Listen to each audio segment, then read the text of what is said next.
Yo, what's up, guys? I'm here with my games from OST round 3. I'm facing oldspicemike. Pretty cool name. And yeah, we played today actually, like literally just now, as I'm recording this. So decided to just hop on and do this because the games are fresh in my head. And yeah, so getting into it, team I decided to bring for game 1 was some hyper offense. I scouted this guy so that he likes to use a lot of balance, and I was like, "Whoa, hyper offense could just overwhelm that."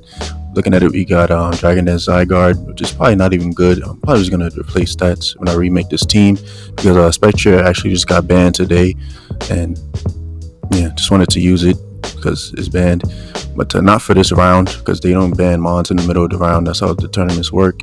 And yeah, we got Dragon Dance Zygarde, Shift Gear plus Calm Mind Mag, Landers T, Sash Explosion, Belly Drum Azu, which actually just ravages him, and Spectre, which is not even that good in this game because he's a Blissey. So mainly wanted to win with my Azu. I just need Rillaboom out the way, or just have Reflect up so Glide can't knock me out. Magana could win as well, but the thing is he has Blissey, which is going to be a problem. And Zygarde, he has Hippo, which actually takes 2,000 arrows. Even with Soft Sand, so that just also kind of sucks. So the matchup was kind of even actually. Like Azu ravages him, right? But he has I'd have to give it a Rillaboom, and then he could also like Helmet Stall with not Helmet Stall, Sand Stall with Hippo plus Rocky Helmet, all that stuff. So it's gonna be pretty difficult. Threats as far as like on his side, I mean, Rillaboom, of course, because I don't really have great grass resist. Offensive Mag does not take wood hammers, and Hippo's annoying to kill. Nothing can kill it in one hit. Outside, nothing. So he has Blissey for Spectre. So like it was pretty again even matchup.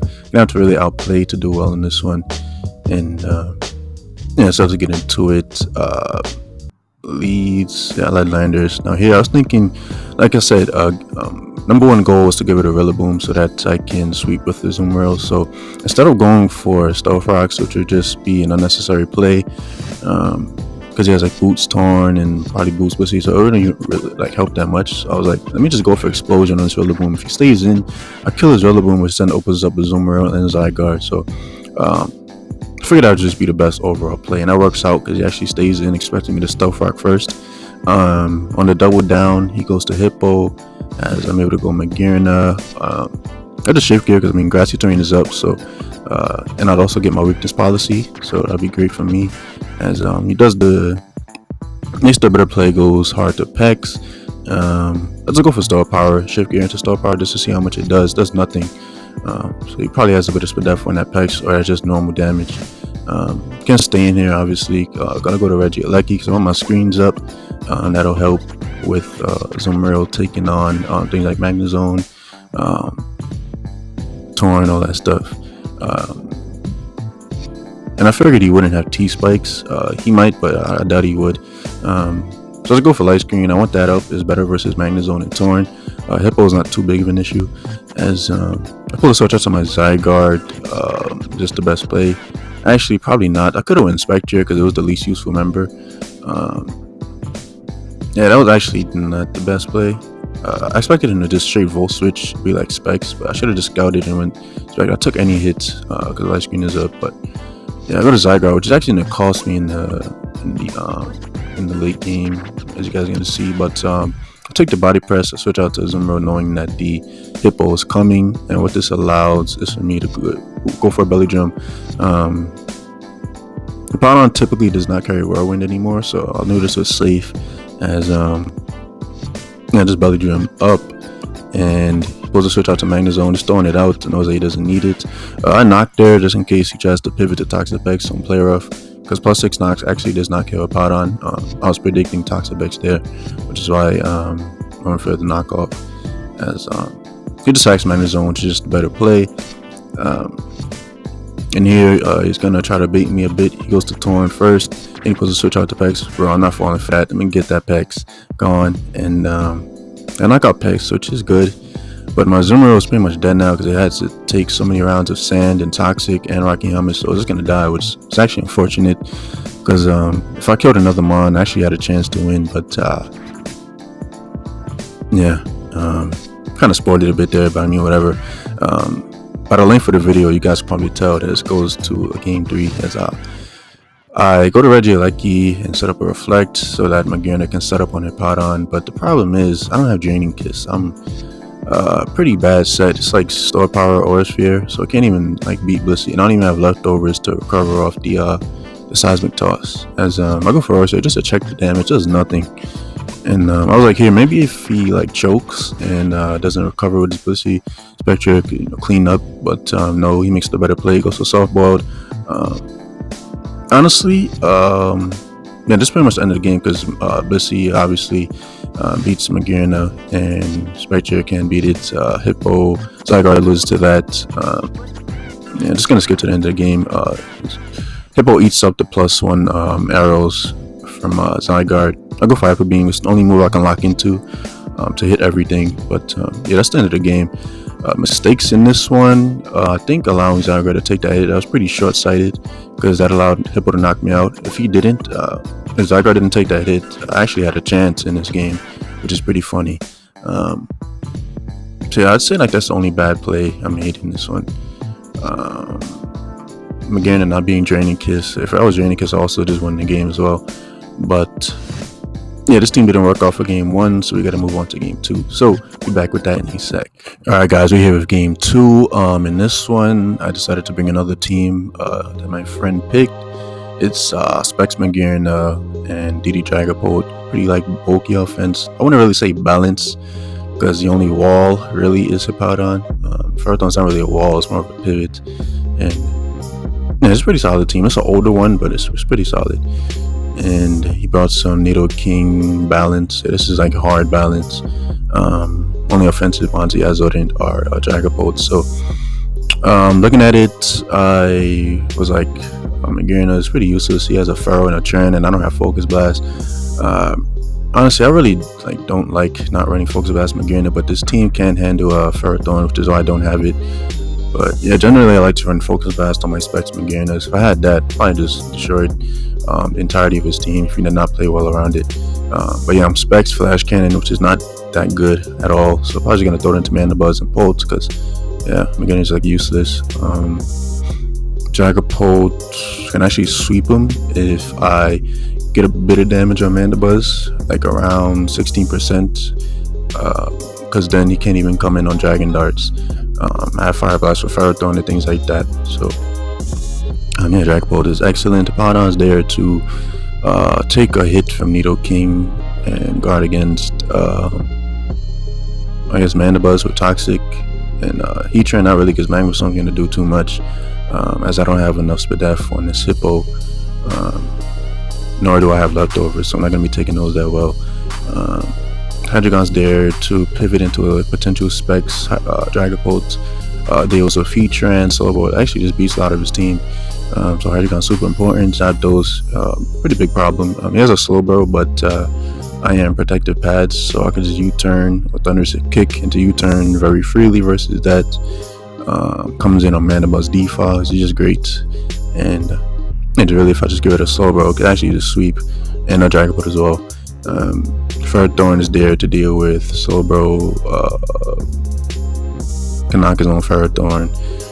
Probably has like fire moves on too many things for it to actually like check something defensively. Like for example, Nidoking, Dragapult, like those most likely have fire moves. So wasn't gonna be using it to deal with those too much. Nidoking can have to outplay it a lot between Hydreigon and things like that. So yeah, trying to DD Dragapult sweep, need Mandibuzz chipped a bit. Zapdos is fantastic. Again, even matchup. Sorry about that. Even matchup, I have to play well in order to get the victory in this one. Gotta watch out for Nidoking. That's pretty much it. So let's get into the game. I lead Zapdos. Figured to just be the best lead or everything beside a Dragapult. Actually, hard switch out there.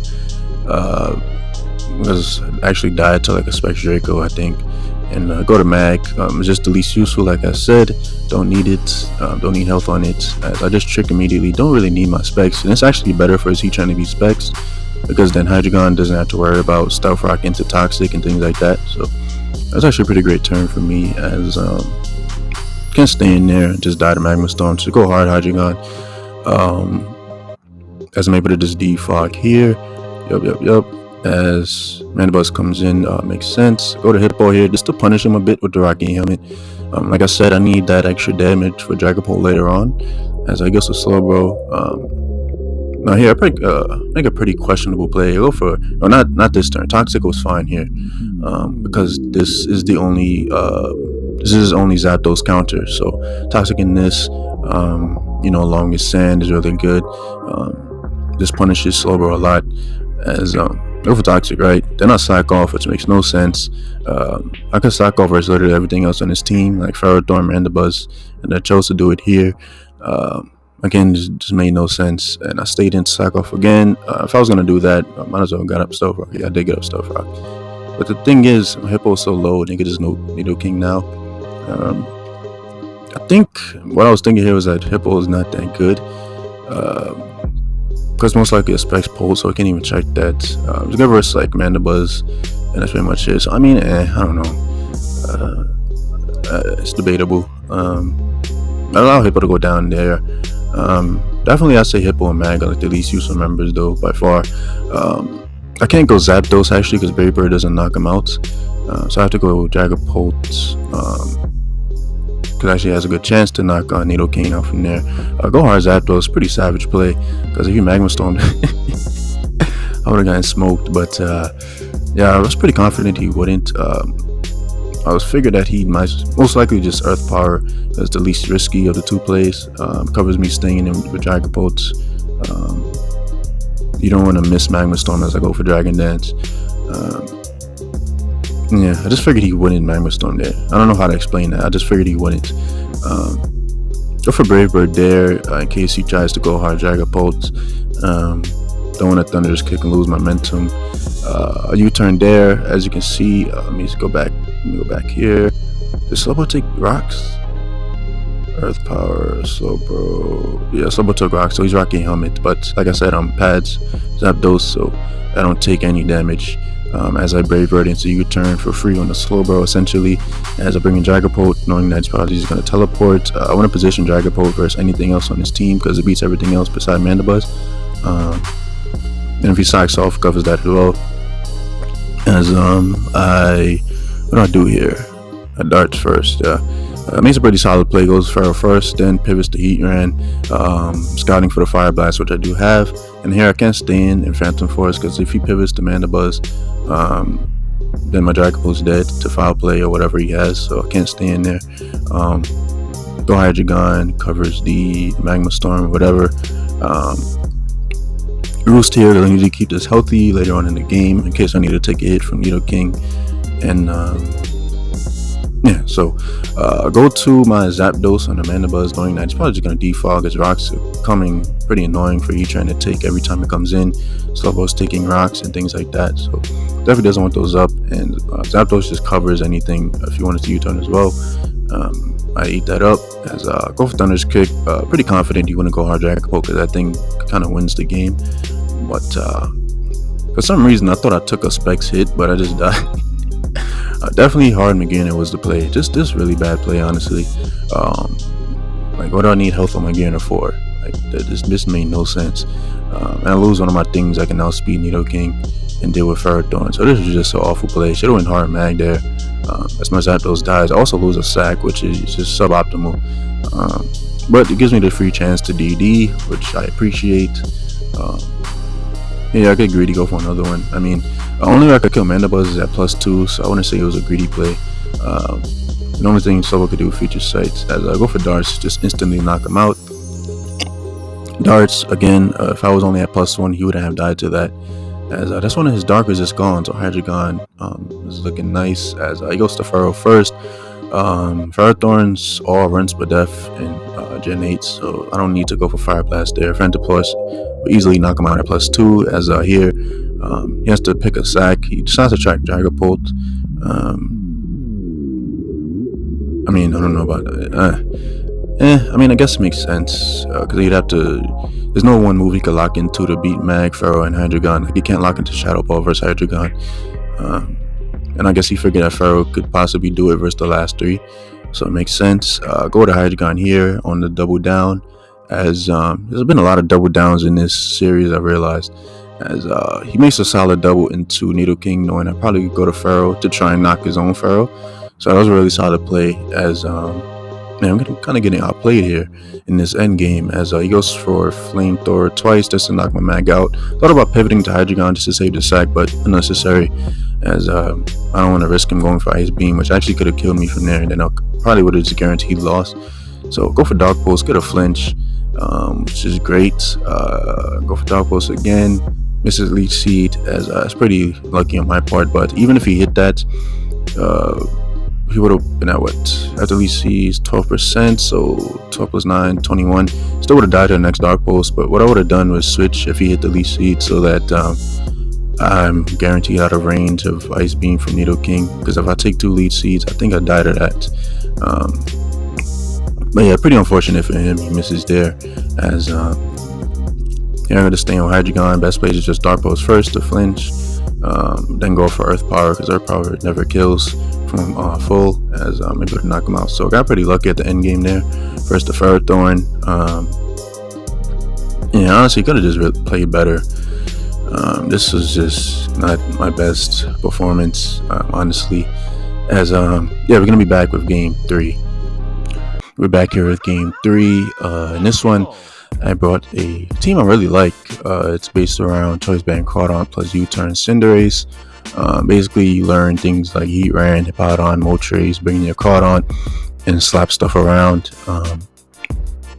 Man, Crawdon is actually excellent in this game. No good Dark Resist. Dark Resist is T-Tar, which, obviously dies to a water move.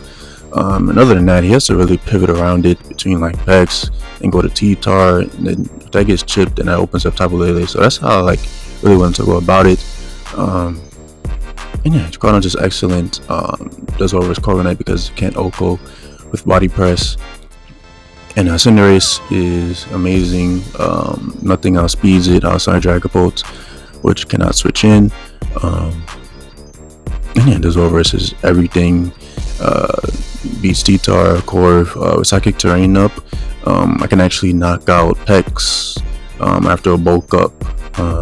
So that's amazing. As yeah, so just get rid of Dragapult, so I don't have to worry about that. Then just pretty much just sweep him with Cinderace. And have Rocks up for Landers so that he can't Intimidate, Shuffle, go Lando, then go Pex, things like that. Hippo is there to guard against a large portion of his team, being Dracozolt, T-Tar, Pex, but it can't switch in. I'm not going to switch in on a Scald. And a potential DD Dragapult. Yeah, so Hippo is nice. Starfrog is going to be hard to keep up though because he has Corviknight, so I'm going to have to beat that down or just remove it completely. Dragonite, I'm actually a pretty cool set. I'm bulky roots with Ice Beam, so I did with Landers. And overall, it's just really difficult to kill. Like, nothing can kill it in one go. So I was like, Dragonite's pretty good here, funnily enough. Ferrothorn, again, beats everything on his team beside Fire Blast Dracozolt. Spikes are really solid. He has 4 grounded Mons. That's not a boost Dragapult, which most likely isn't. Yeah, Spikes just go a long way in this game.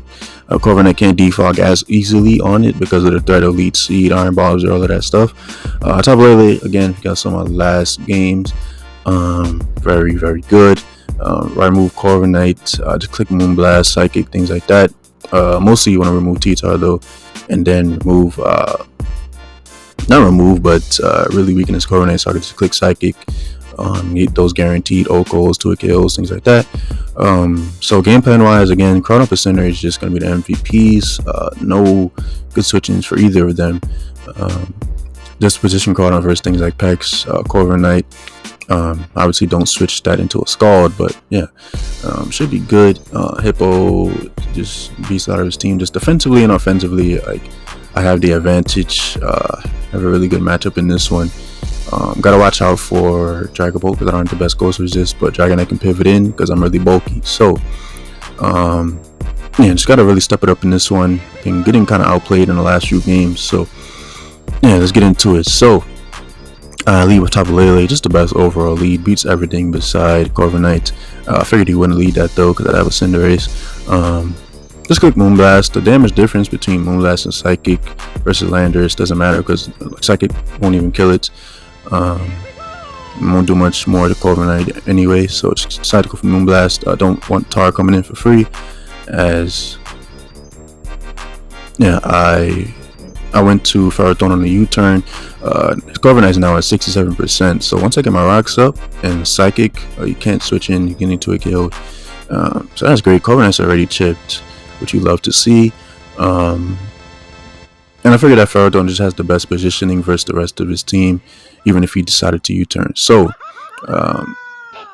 Briggs and Pex, like, why do you bring in this? But he goes for knock, which makes sense. Just wants to take my leftovers. I mean, I don't need my leftovers. I just need my Ferrothorn at full at all times, which I can do with Leech Seed. As I do that, I spike first and Leech Seed.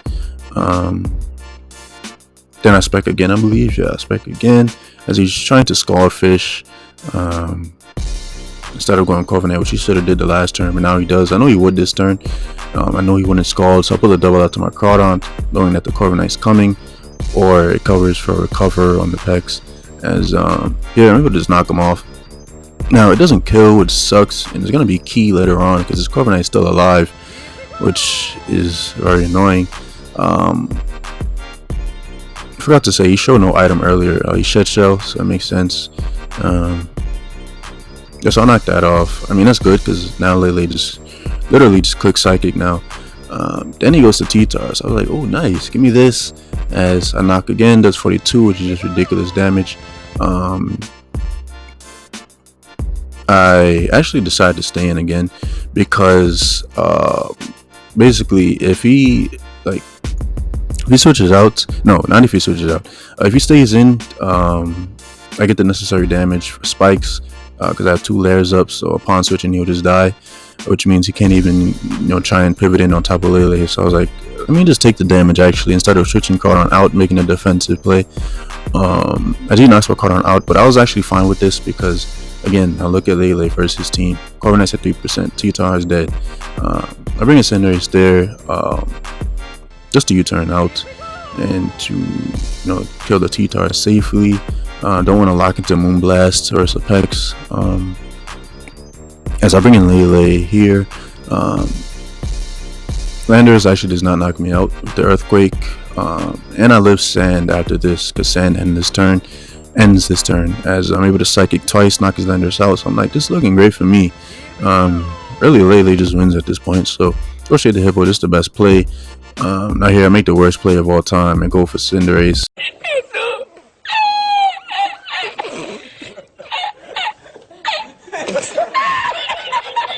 Expecting Corviknight, really just very unnecessary play. Did not need to do this because even if he went hard Corviknight as I stealth rocked, I'd be able to just go Cinderace hard and bulk up, or just click Pyro Ball because he has no good switch-ins, Pyro Ball into Zen, and I'd still be good either way. And I'd either still have my hazards up or it's going to be weak because he can only roost or he can only defog. So yeah, like this is just an awful play. This is why in tournaments I always try to make my best overall plays, the plays that cover the most options. It's why I don't like playing aggressively or flashing in Tour, because people do things like this. But props to him, like amazing play there, making that call. If I just stayed in there and got up rocks, he guaranteed loss. So it's pretty ballsy play on his part, but it works out. So yeah, very necessary play on my part. Lose one of my win cons, so that was really bad. Did not need to make that play at all. So now the game's like 10 times harder for no reason. So I'd say that was a choke. I wouldn't even say that was a bad play. That was just a choke. Cinderace just won the game, but yeah, he decides to give me a Dragapult. Goes to T-Wave, expecting me to be Dragon Dance, but I'm not. I just knock him out with Earthquake plus the Beam. As yeah, I get fucking paralyzed, which sucks so much versus Corviknight because now it's alive and can beat the Paladin, can beat LELE. Like, come on, man. And he's slow as balls for some reason. I guess to like underspeed the Paladins and stuff and get the Roost, so you can't die to Earthquake. But I don't know, man. Like, why? If I killed this Corviknight, the game was done to Paladin plus LELE. But now he gets to roost, and now this game becomes 60 turns longer. And you could say it makes up for the last game where he missed the lead sheet, but that didn't matter. Again, I would have just switched and would have been in range of Dark Post anyway. But yeah, anyway, now I have to play around this Corviknight Knight a bit. Not a bit, a lot. And I go for Ferrothorn here, lead seed, just to get a bit of chip. And these couple of turns are just him defogging on my Hippo, me going back to Hippo on Dracozolt, Ferrothorn on Corviknight Knight. Really boring. Like, I'm not going to go over these turns. I constantly go to Pex, not Pex, Dragonite on Pex just to avoid Pharaoh getting burned or Hippo getting burned. Go to Hippo on Dracozolt, just the best play. Go back to Dragonite on Knock. I think I get paralyzed, yeah. U-turns. At this point, I was like, maybe I have a shot if I freeze the Corviknight, because then LELE's opened up once again. But and it's going to come eventually as... hopefully, as I Ice Beam, just trying to fish for freeze. No dice. As those two Pex on the Paladin, I'm not gonna stay in, take a skull, go back to Dragonite, go back to Pex. He's basically just PP stalling my Ice Beam and Earthquakes, which really just sucks because this Corviknight should have been dead. But hey, as back to Ferrothorn, back to Dragonite, back to Ferrothorn, get paralyzed, doesn't really matter because he roost. Go for Ice Beam there, just kind of fish for a freeze, go for U-turn. Back to Dragonite on the Pex, back to I'm sorry guys, it's just how it is, because yeah, Earthquake to Pex, made a solid play there, but it doesn't matter, he just regens a little back. Back to Hippo, back to Corv, Stealth Rocks, he defogs, body presses my Furrow, Leech Seed, back to Hippo, he roost, Stealth Rock up again, as yeah, it's pretty good now to pull a double out, making plays now. Pull a double out to Pharaoh, knowing the Corviknight's coming. Lead seed up. His Corviknight is really low now. It's at 60%. Spike. Goes to Corviknight. Go to Dragonite. Roost. Earthquake. Expecting Toxapex or some choke into Dracozolt. Ice Beam here. Get a freeze. Finally get the freeze I've been hoping for the entire time. So now I have a chance. Go Hippo, super disrespectful. Get a rocks on the frozen Corviknight. Go to Pharaoh, get a lead seed up, as what this allows is for me to get health back on my LELE. Yeah, he stays frozen for like a million turns. Deserved, honestly. This should have been dead. As I get a ton of health back, so Corviknight's dead now because it can't even come in on anything really besides Ferrothorn. He just throws it out. Now here the game just ends. I go Hippo here. Earthquake is free. He has no switching. Earthquake again does not kill because Hippo is trash. Back to Ferrothorn just to get the necessary lead seed. What do I do here? Go back to Hippo. This is the best play. Here I live anything from Pex, and it covers the double to Dracozolt. So I click Psychic, knock him out. And I just switch to secure the victory. Go Dragonite. Bolt Beak again. And then I'll go LELE, knock my Moon Blast. So 90 turn game, which really should have been a 30 turn game. Yeah, and Cinderace should have been alive. That was just an awful play. So yeah, guys, just don't do what I did. Definitely not my best performance, but yeah, I'm definitely gonna step it up for y'all in round 4. So stay tuned for that. And yeah, hope you guys enjoyed this one. And peace.